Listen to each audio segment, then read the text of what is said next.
fought on land and sea, but they will not be won without supremacy in the air.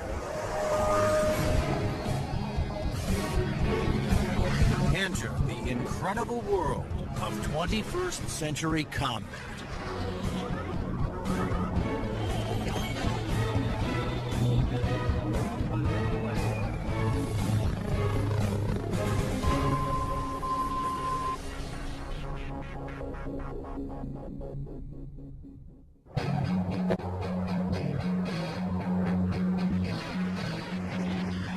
Air power is the dominant strategic force. It's air power that lets you influence events and respond to events quickly.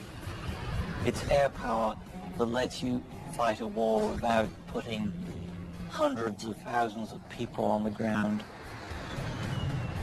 To date, Air Force F-15s have won more than 150 dogfights against enemy fighters without a single loss. And the Navy F-18 Hornet is widely recognized as the world's best carrier-based fighter bomber. But in the future, neither the F-15 nor the F-18 will be able to survive against deadly enemy anti-aircraft missiles. Surface-to-air missiles, or SAMs, are going to represent the biggest threat. Those very formidable systems developed in Russia or China will have to be taken out of action very quickly in any future conflict. The fighter of the future will need to be stealthy to slip past enemy radar. It must be able to take out anti-aircraft installations. And it must out-dogfight any enemy fighters that get in the way.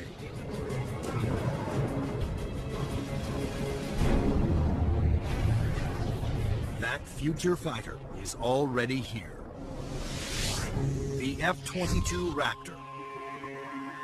The air dominance fighter of the 21st century.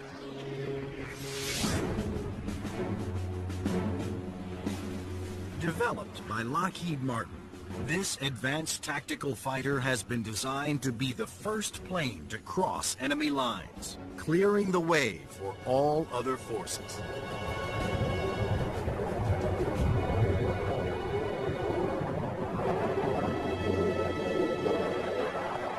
The F-22 is both an air-to-air fighter and an air-to-surface fighter, so it can drop precision weapons. That means it'll be able to go in early in a conflict, knock out all the air defenses that an enemy has,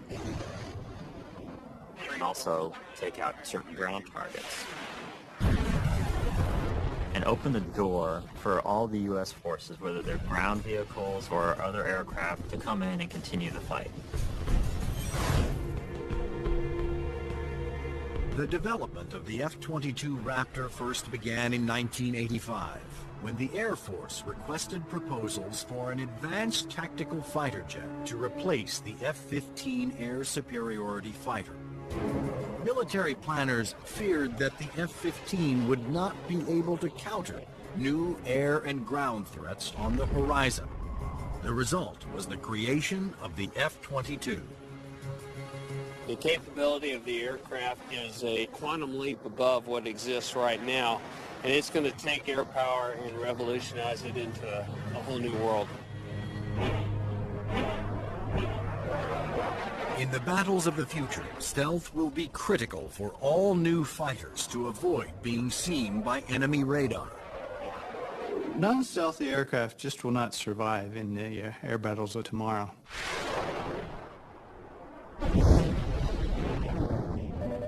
Stealth technology was created to counter advances in radar. Radar works by sending out radio waves and measuring the amount reflected back to determine the distance, speed, and course of an object. But stealth aircraft are designed with surfaces that deflect radio waves away, making them nearly invisible to radar. The world's first stealth production aircraft was the F-117 Nighthawk. The reason that airplane is faceted is a limitation of the computer technology at the time. It's easier to model a finite number of flat surfaces than it is a bunch of curved surfaces. And while the aircraft was a breakthrough at the time, the facets limited the plane aerodynamically.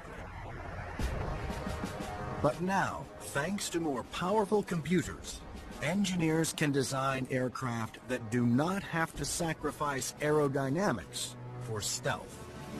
The F/A-22's aerodynamic slickness allows it to have the lowest drag of almost any aircraft ever produced. The F-22's aerodynamic superiority, combined with its stealth and firepower, make it a far better adversary than any aircraft before it. The F-15, which the F-22 will replace, has been a very successful fighter, but it is not stealthy. The F-117, while stealthy, carries no air-to-air weapons and is not designed for air combat. It relies on stealth and mission planning to protect itself. But the F-22, on the other hand, is not only stealthy, but comes with a full complement of air-to-air and air-to-ground weapons. The primary armament is in weapons bays underneath the airplane, where we carry 6 medium-range radar-guided missiles. By carrying the weapons internally, it preserves the stealthy shape of the plane. For closer infighting, the F-22 has short-range missiles and guns.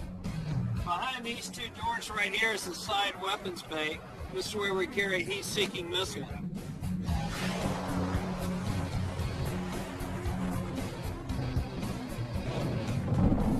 For close-in armament, the Raptor is equipped with the M61A2 cannon. The muzzle is hidden right behind this door right here. It's hidden because of the stealth characteristics of the airplane. The cannon carries 480 rounds and is capable of shooting 100 rounds a second. The F-22's advanced weapons systems will make it a formidable interceptor, as will its unique ability to find enemy aircraft without revealing its own position. When other planes use their radar, they become visible to every other radar system in the area. But that's not the case with the F-22. Perhaps the highest tech part of the airplane is the radome itself. Not only does the radome have to be stealthy, but it has to be able to transmit and receive its own radar signals. How the F-22 radar achieves that remarkable feat is classified. But what is known is that the F-22 can see enemy aircraft at a distance while remaining invisible to them. The first time that the bad guys will really know there's an F-22 in the area is when one of them blows up.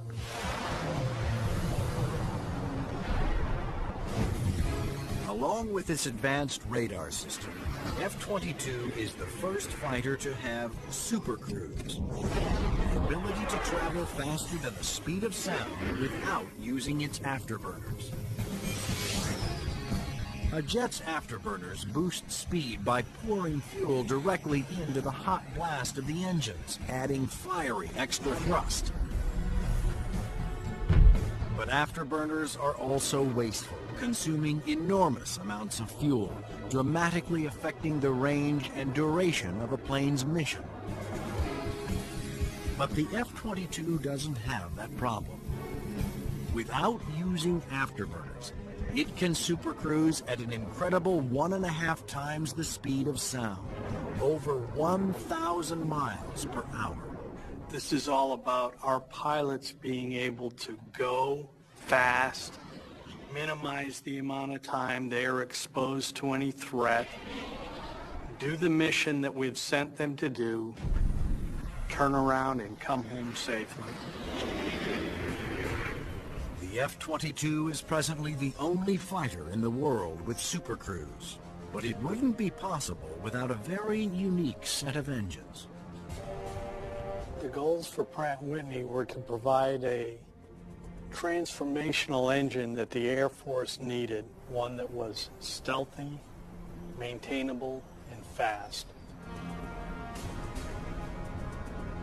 The F-119 PW-100 was developed by Pratt & Whitney after years of research. It sets the new standard for jet engines. Along with its incredible supersonic ability, the F-119 incorporates thrust vectoring.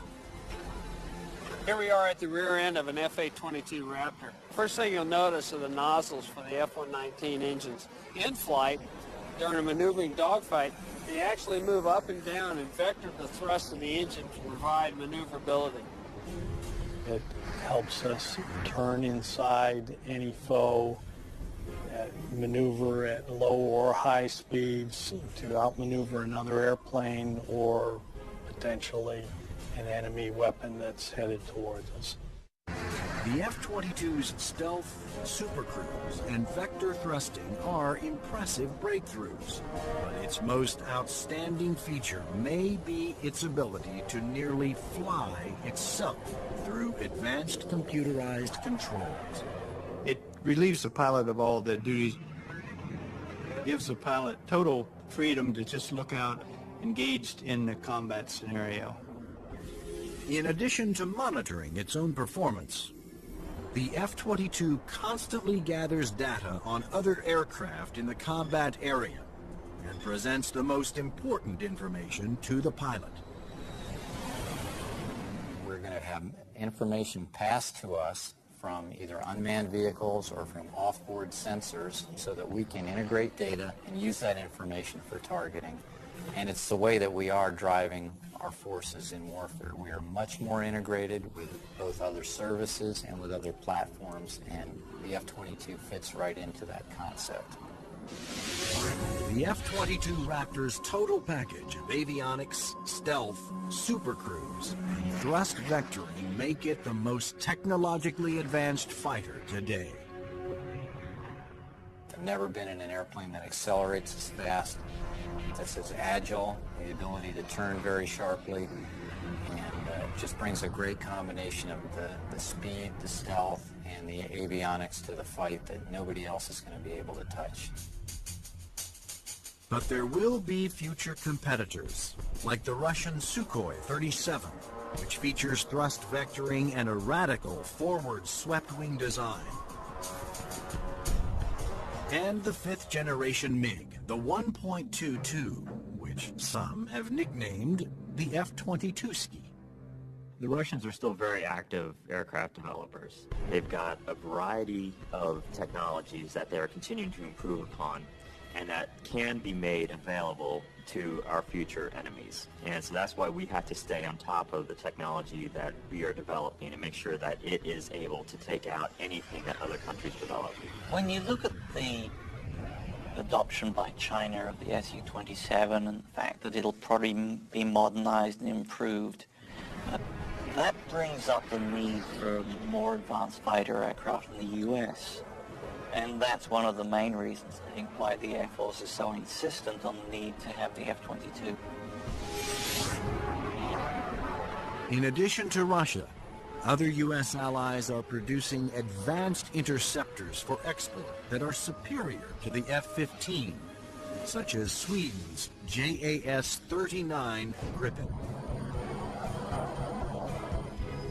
and France's new Rafale.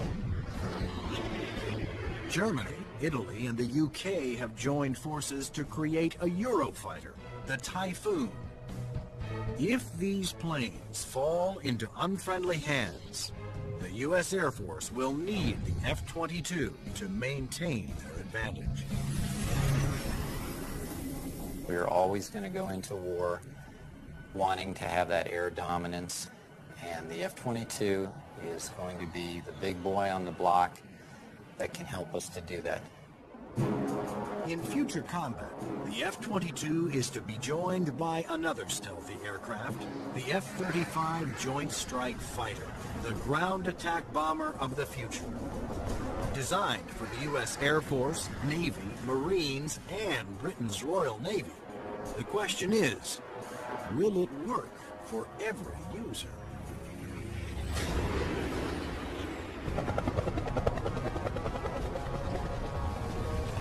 The rules of war have changed.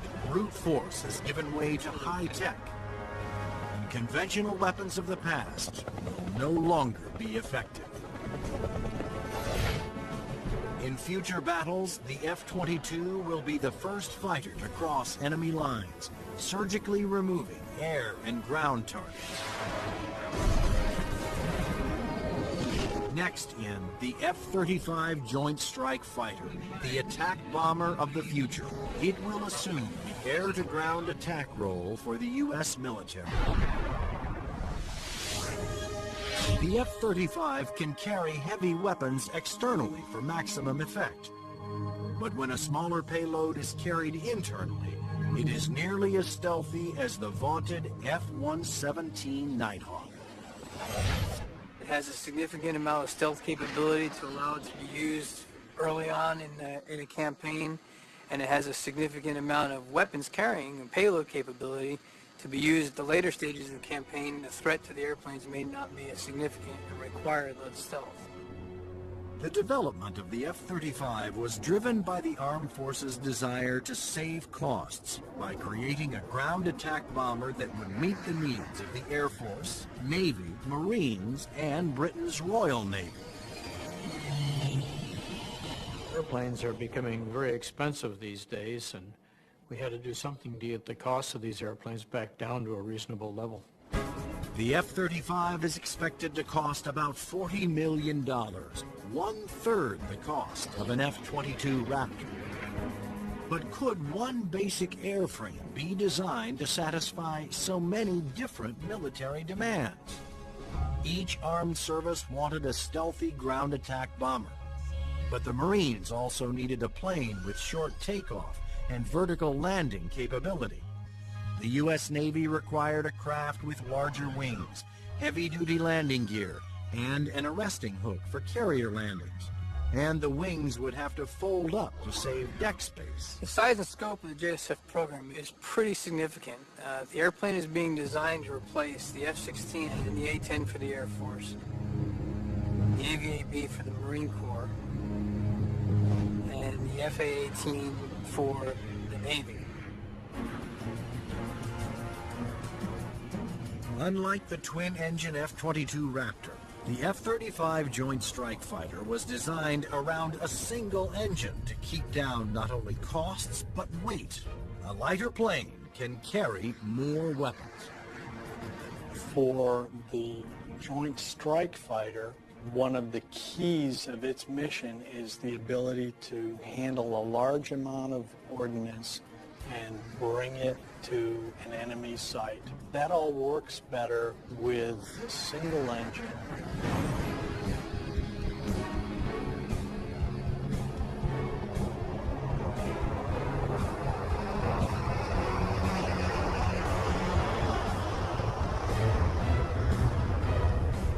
The Air Force version of the Joint Strike Fighter, the F-35A, made its first flight attempt on October 24, 2000. Tom Morgenfeld, who had been a test pilot for the F-22 Raptor, was at the controls.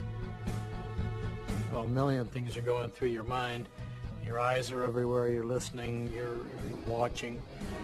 Your senses are tuned to an incredible level because you're sensing and feeling the airplane for the very first time.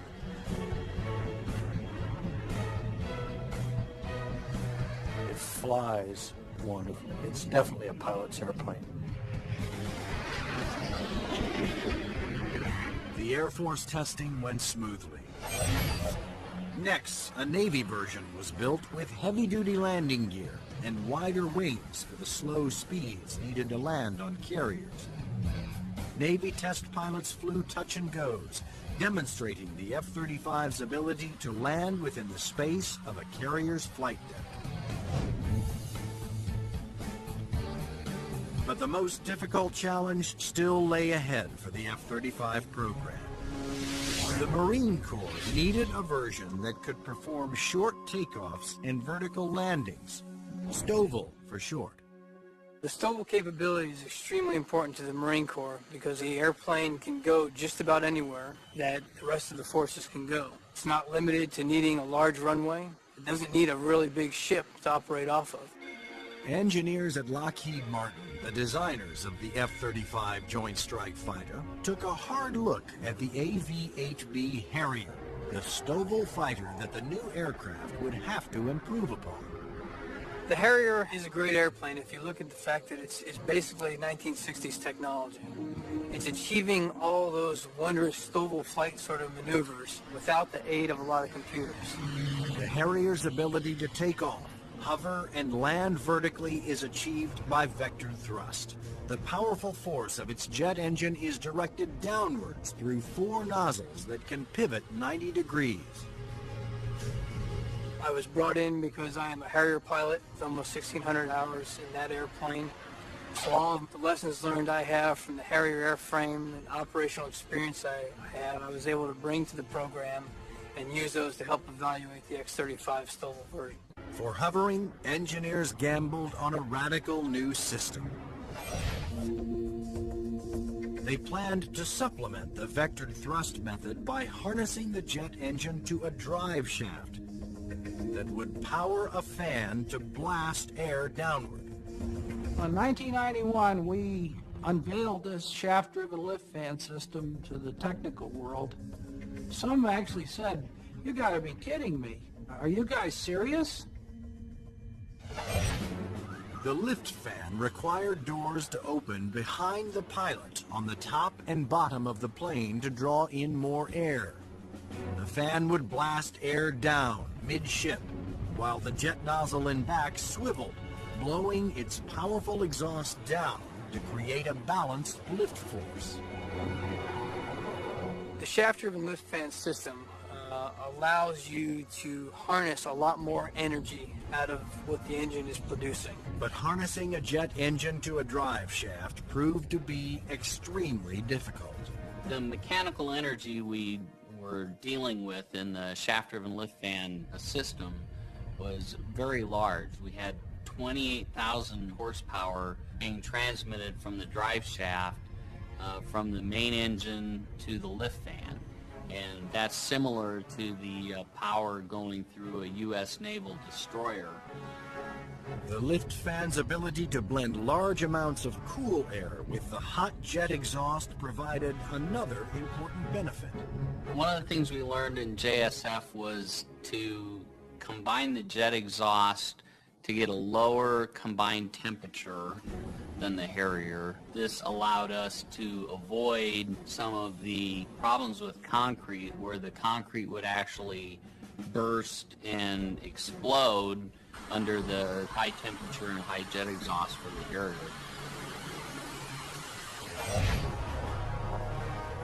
At the Lockheed Martin test facility in Palmdale, California, the revolutionary lift fan system was put to the ultimate test, in the air. If the lift fan failed during hover, the plane would crash.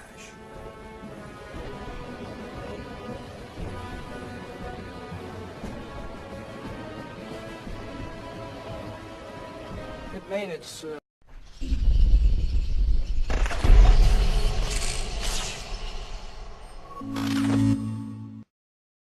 first flight in 2001, and it was complete success. And at that time, I didn't hear any more from the people who had been saying for years, this thing will never work. It worked. Now, all 3 versions of the F-35 for the Air Force, Navy, and Marines are being developed and further tested for mass production. The United States, Britain, and their allies are expected to order more than 4,000 Joint Strike Fighters, which will replace most American-built fighter bombers in use today. The handling qualities and performance are stunning. It really is a pilot's airplane. It sort of makes you feel like a little boy. You want to take it home and tuck it under the pillow with you at night. It's just a pilot's airplane. In future air conflicts, the F-22s will be used to establish air dominance. Then waves of stealthy F-35 Joint Strike Fighters will use their superior weapons-carrying abilities to attack other major ground targets. The Joint Strike Fighter is going to be the backbone airplane for hauling freight. It is going to be the muscle part of sustained forces. Commanders can also alter an F-35's mission in the air as situations change during the battle.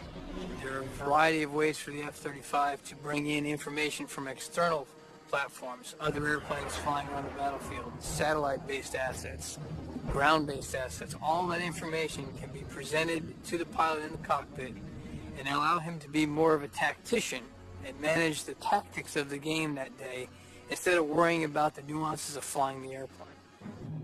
The pilot's job will be to supervise the process of identifying the target and then to give consent for weapons release.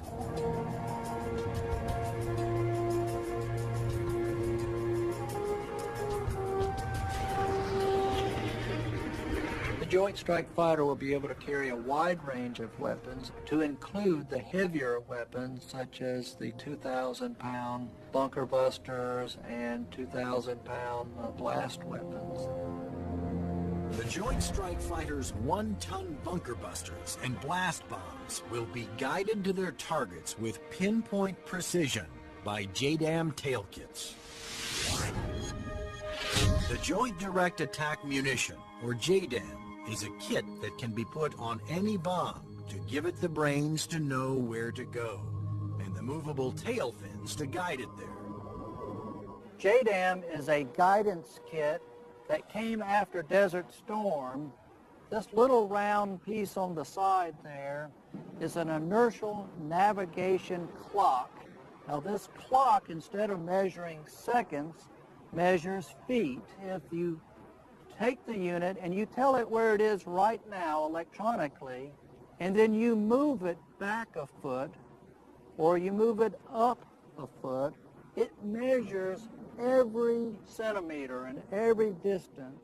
The bomb knows the coordinates of where the airplane is, and it also knows the coordinates of where the target is. And when the weapon is released from the airplane, it simply flies from one set of coordinates to the other and does its thing when it gets there.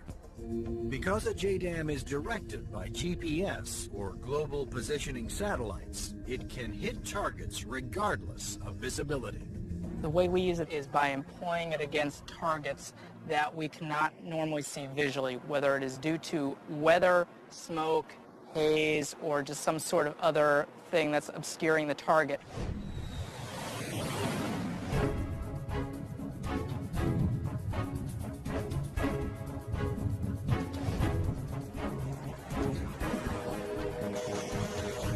As a JDAM falls, its inertial clock keeps track of its position and signals the tail to make course corrections, directing it to the target.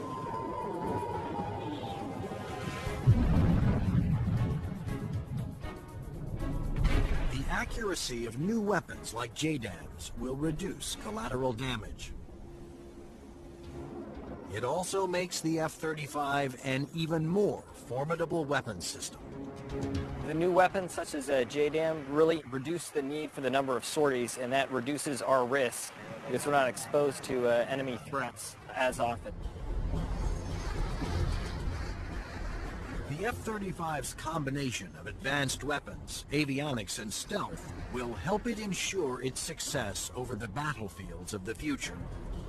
U.S. military planners wondered if these same features could be utilized in a helicopter. They wanted a stealth helicopter. But could it be done?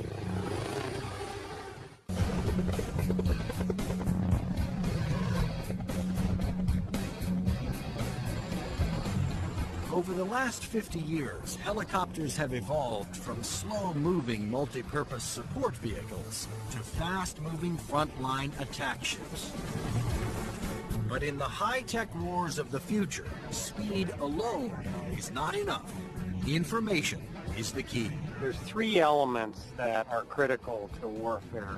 The ability for you to know more than the enemy, the ability to maneuver quickly around an enemy and gather more information about them, and the ability to provide precision and firepower at the enemy. In future conflicts, after the F-22 Raptors and the F-35 Joint Strike Fighters have cleared the way Surveillance and attack helicopters will support ground troops as they move in to secure the area. We like to be down low where the action is, and we like to be down low where the threat can't see us. But at such low altitudes, helicopters are vulnerable to a wide assortment of ground-to-air weapons. All the simple systems, the guns, unguided rockets, the surface-to-air missiles, it's got to deal with all of that, and it's got to deal all of it effectively.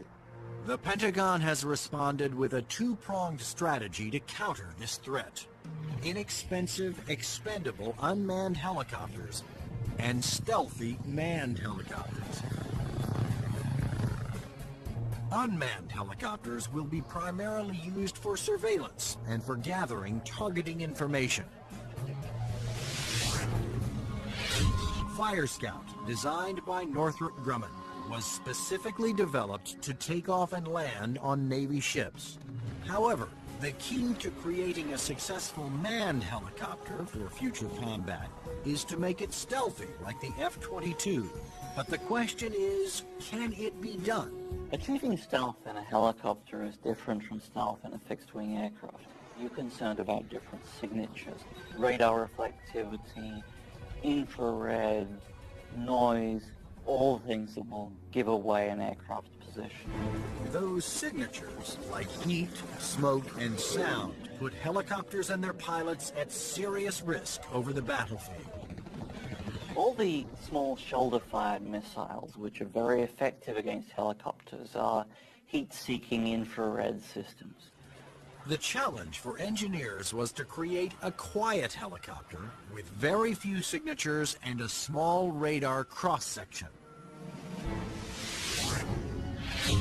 And that's exactly what Sikorsky has done with the new RAH-66 Comanche.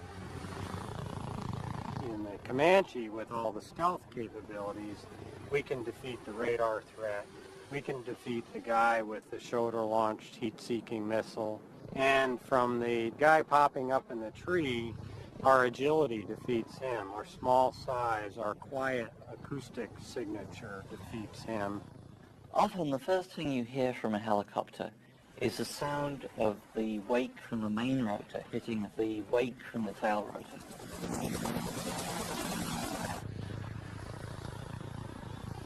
In the Comanche, the fantail is shrouded, so there is no interaction between the fan blade tips and the main rotor tips, and it's also canted slightly.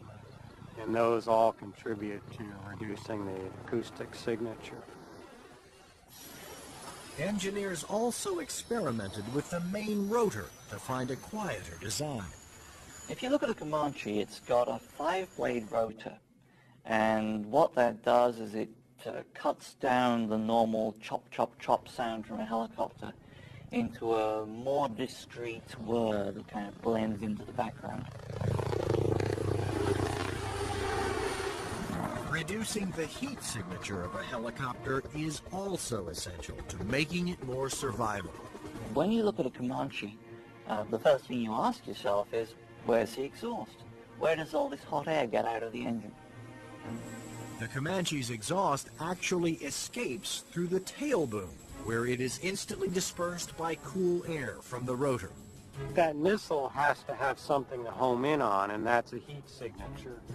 Comanche defeats that by the engine exhaust being mixed with ambient air and cooling it so that there's no longer a heat plume for that missile to home in on.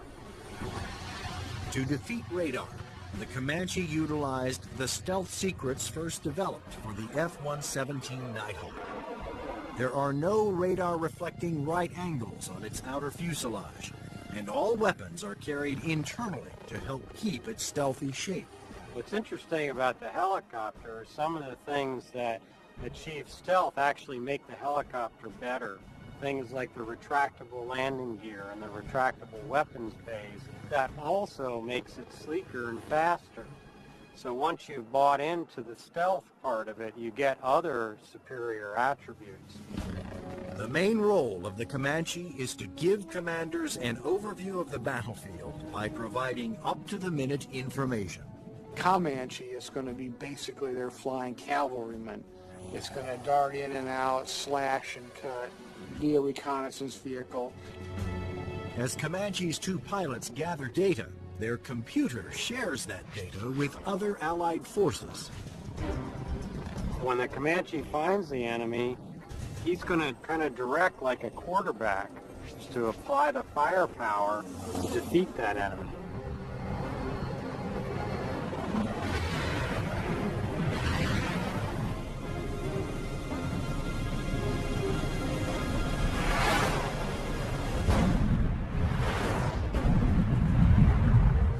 Engineering advances have also made the Comanche one of the easiest and most forgiving helicopters to fly.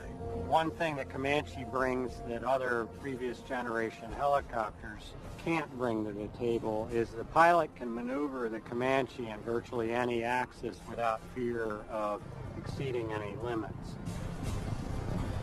Although it will be used primarily for reconnaissance, the Comanche will also be armed for self-defense. The Comanche is capable of carrying a wide array of weapons, all the way from guided missiles using a laser guidance system, heat-seeking missiles, which would be more of an air-to-air weapon, or unguided rockets, and also the latest Hellfire is pretty much a fire and forget. In addition, Comanche's pilots can ask Allied aircraft to fire missiles their way, and can then take over and guide those missiles to their targets.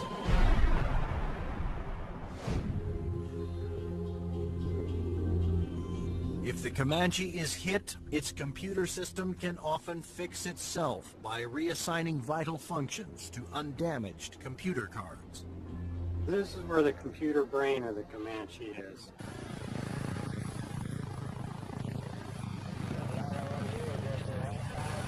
In support of its reconnaissance mission, Comanche can control as many as 5 unmanned aircraft.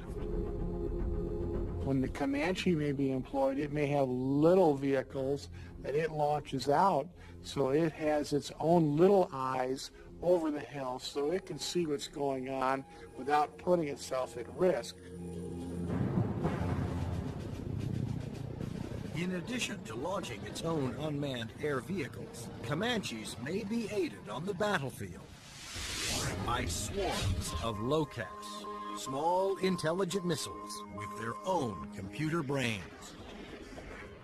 It's about 31 inches long, weighs a little over 100 pounds, carries a single warhead, has a laser radar. In other words, it has a scanning laser beam that generates pictures. The LOCAS also communicate with each other and cooperate in searches and attacks. You could have a swarm of LOCASes, each of which has its own eyes, each of which is thinking, but each of which is communicating with each other. Send that imagery back to the operators who could either use these as surveillance probes or, in fact, as weapons themselves. Weapons like LOCAS reflect the trend toward electronically linking all Allied forces and weapons, so that information can be shared and used by all. By networking aircraft over the battlefield, with surveillance platforms and other weapons systems, commanders can quickly change missions to take advantage of up-to-the-minute information. The key to the air battle of the future is not necessarily stealth, speed, or firepower. It's going to be information. Unmanned air vehicles, or UAVs, will provide a large part of that information while flying long-duration surveillance missions. So, will the Air Force of the future have no pilots? Since the very first use of airplanes in war, military planners have looked for ways to make aircraft more effective and more lethal.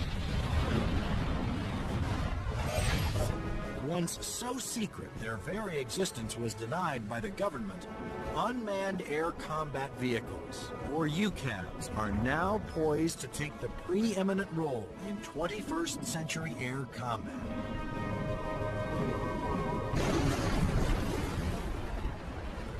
UAVs are certainly going to change air power in the 21st century. You can see it starting to happen today, but what we're looking at now is just the beginning, because there's going to be more of them, and they're going to be better. Unmanned aerial vehicles allow the military to do more with less, to put more aircraft into the air than you otherwise would be able to because of the limited number of pilots that you might have, or where it might be too risky.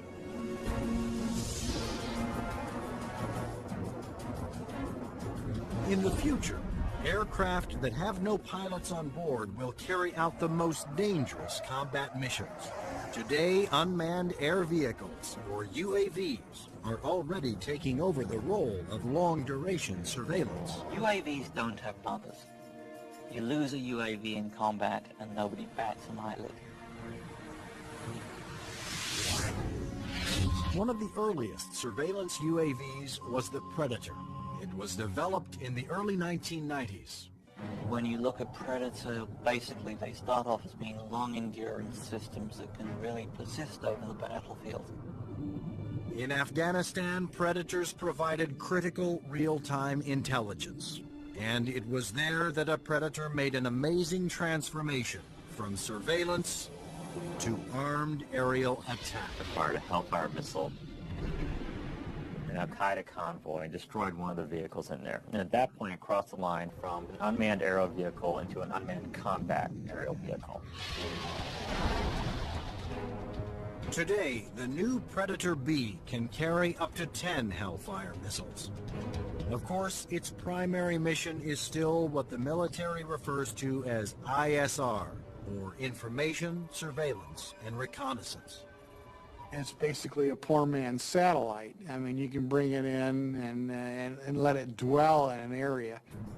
UAVs transmit important visual information to battlefield commanders via satellite or other data links. Once targets had been located, identified, and cataloged, these could be disseminated to other weapons and weapon systems. Reconnaissance UAVs have multiple ways of conducting surveillance. On clear days, they use specially stabilized optical lenses that can zoom to high magnification. At night, they use infrared, and under adverse conditions, they use synthetic aperture radar to pierce the thickest clouds, sandstorms, or oil field smoke. When the radar is reflected back, it can also be used to create a 3D image of objects. If the enemy chooses to use countermeasures or decoys or deception techniques, having to beat 3 systems is a lot harder than 1. The success of the Predator paved the way for the development of an even more advanced high-altitude jet-powered UAV by Northrop Grumman. It's called the Global Hawk, but unlike the Predator, it was designed to take off, fly its pre-programmed mission, and land all on its own, thanks to the GPS, or Global Positioning Satellite System. The Global Hawk is basically a much larger version of the Predator.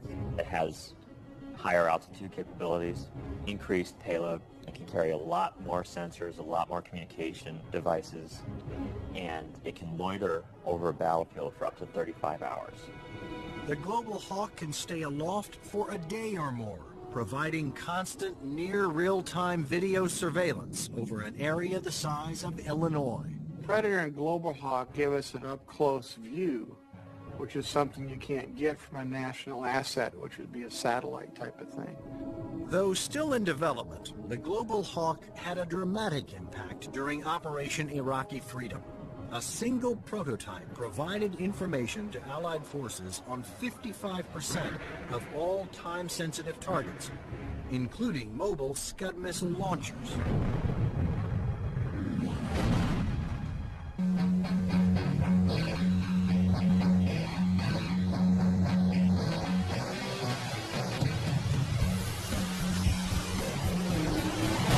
Like the Air Force, the Navy wanted its own autonomous UAVs. However, designing one to take off and land on an aircraft carrier was a tremendous challenge. But the engineers at Northrop Grumman were up for it. In the summer of 2000, they began working on the X-47 Pegasus. The hardest part of the Pegasus program was definitely the flight controls. Getting on and off an aircraft carrier, of course, is one of the toughest design problems for an aircraft. And doing this with a tailless vehicle like Pegasus certainly was the toughest problem we had. That problem was solved by using 6 innovative surfaces to make the plane climb, descend, and turn. This surface just rotates up. The elevon, of course, both up and down, and then there's another inlay on the lower surface as well. The first flight of Pegasus, the demonstration was very, very successful. It lasted approximately 12 minutes. There was no human in the loop. But could Pegasus, without any human assistance, land within the tiny space between the arresting cables of an aircraft carrier? The engineers came up with an ingenious way to find out. We actually glued a small paintball down onto the bottom of the hook so we could get a clear touchdown point. That was quite an achievement that we're very proud of. The Navy will use its stealthy UAVs to get targeting information for its guns, missiles, and fighter aircraft. The initial focus has been on information, surveillance, and reconnaissance to provide targeting information to the Navy's strike packages.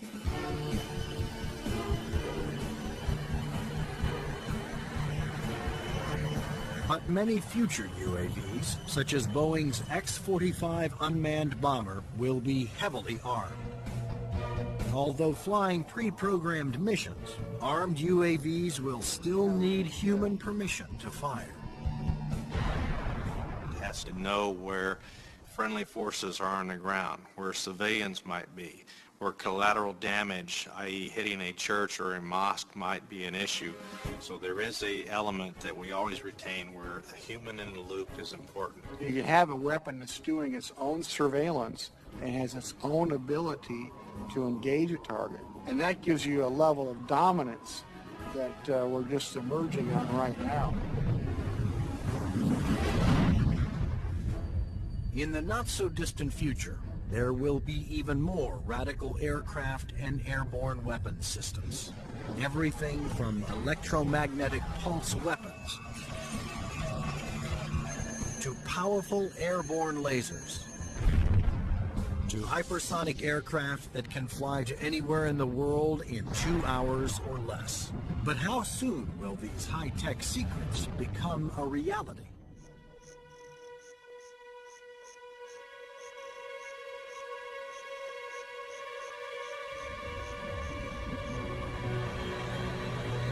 The enigmatic F-117 stealth jet flew in secret for 10 years before its existence was revealed to the public.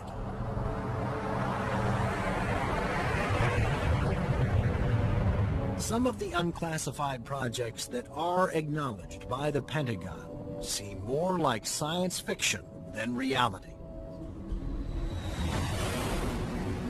The military is designing a weapons system designed to neutralize an enemy encampment or factory without destroying it and scattering nuclear, biological, or chemical materials. Electromagnetic pulse, or EMP weapons, will blast a highly concentrated magnetic field towards its target, overloading and destroying any electrical components. The small electromagnetic pulse weapons offer some pretty startling capabilities. You can essentially completely destroy an enemy's electronic infrastructure in a very precise way. You can fly over a small facility, only a couple of acres, fire it, and suddenly none of their computers work, none of their weapons work, none of their electronics at all will work. Researchers are also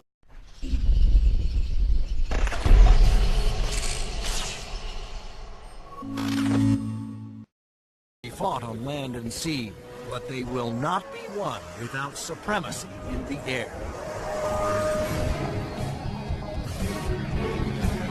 Enter the incredible world of 21st century combat.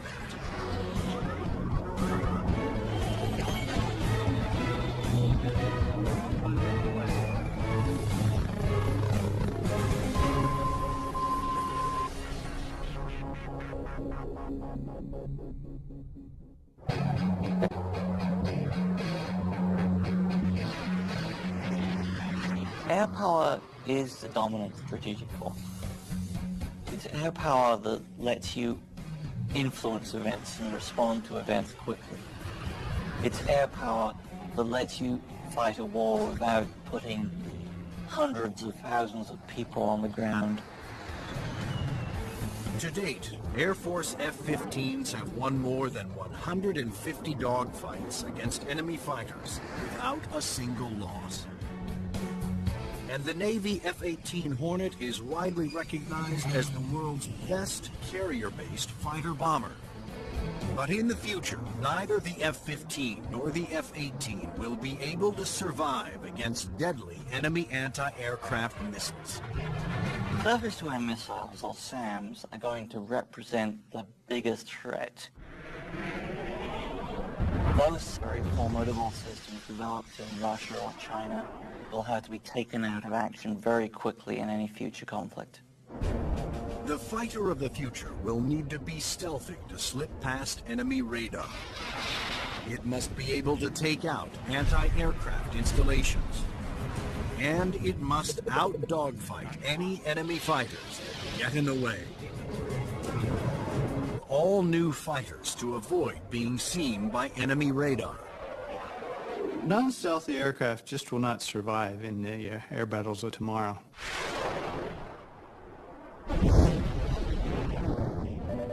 Stealth technology was created to counter advances in radar. Radar works by sending out radio waves and measuring the amount reflected back to determine the distance, speed, and course of an object. But stealth aircraft are designed with surfaces that deflect radio waves away, making them nearly invisible to radar. The world's first stealth production aircraft was the F-117 Nighthawk. The reason that airplane is faceted is a limitation of the computer technology at the time. It's easier to model a finite number of flat surfaces than it is a bunch of curved surfaces. And while the aircraft was a breakthrough at the time, the facets limited the plane aerodynamically. But now, thanks to more powerful computers, engineers can design aircraft that do not have to sacrifice aerodynamics for stealth. The F/A-22's aerodynamic slickness allows it to have the lowest drag of almost any aircraft ever produced.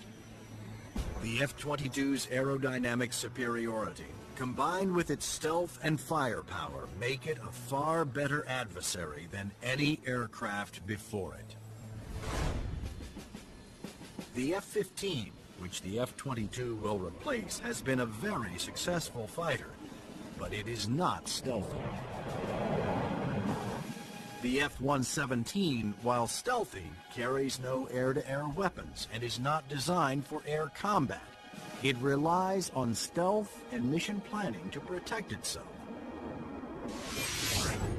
But the F-22, on the other hand, is not only stealthy, but comes with a full complement of air-to-air and air-to-ground weapons. The primary armament is in weapons bays underneath the airplane, where we carry 6 medium-range radar-guided missiles. By carrying the weapons internally, it preserves the stealthy shape of the plane.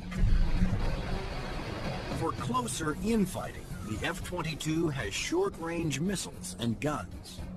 Behind these two doors right here is the side weapons bay. This is where we carry a heat-seeking missile.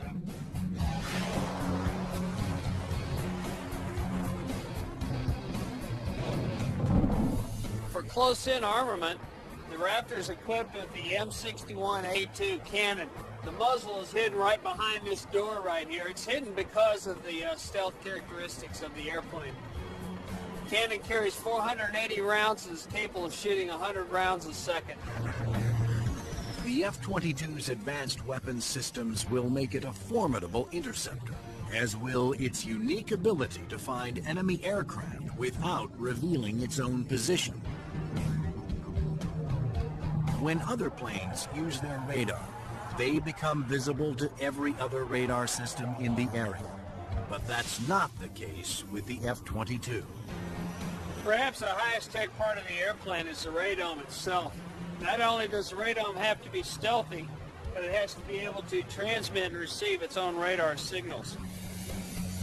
How the F-22 radar achieves that remarkable feat is classified. But what is known is that the F-22 can see enemy aircraft at a distance while remaining invisible to them.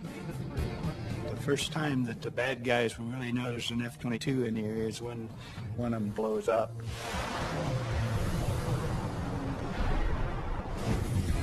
Along with its advanced radar system, the F-22 is the first fighter to have supercruise, the ability to travel faster than the speed of sound without using its afterburners. A jet's afterburners boost speed by pouring fuel directly into the hot blast of the engines, adding fiery extra thrust. But afterburners are also wasteful, consuming enormous amounts of fuel, dramatically affecting the range and duration of a plane's mission. But the F-22 doesn't have that problem. Without using afterburners, it can supercruise at an incredible 1.5 times the speed of sound, over 1,000 miles per hour. This is all about our pilots being able to go fast, minimize the amount of time they are exposed to any threat, do the mission that we've sent them to do, turn around and come home safely. The F-22 is presently the only fighter in the world with supercruise, but it wouldn't be possible without a very unique set of engines. The goals for Pratt & Whitney were to provide a transformational engine that the Air Force needed, one that was stealthy, maintainable, and fast. The F-119. That future fighter is already here. The F-22 Raptor. The air dominance fighter of the 21st century.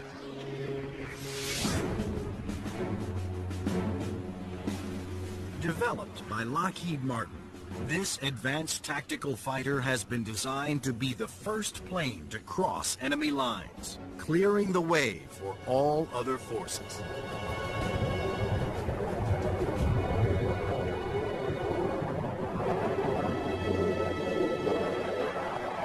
The F-22 is both an air-to-air fighter and an air-to-surface fighter, so it can drop precision weapons. That means it'll be able to go in early in a conflict, knock out all the air defenses that an enemy has,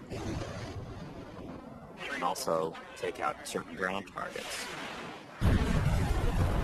And open the door for all the U.S. forces, whether they're ground vehicles or other aircraft, to come in and continue the fight.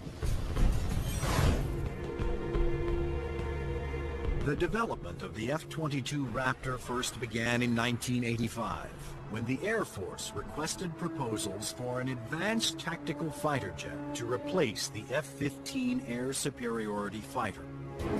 Military planners feared that the F-15 would not be able to counter new air and ground threats on the horizon. The result was the creation of the F-22.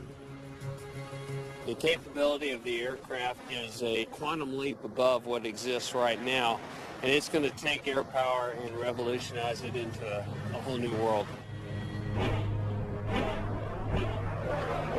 In the battles of the future, stealth will be critical for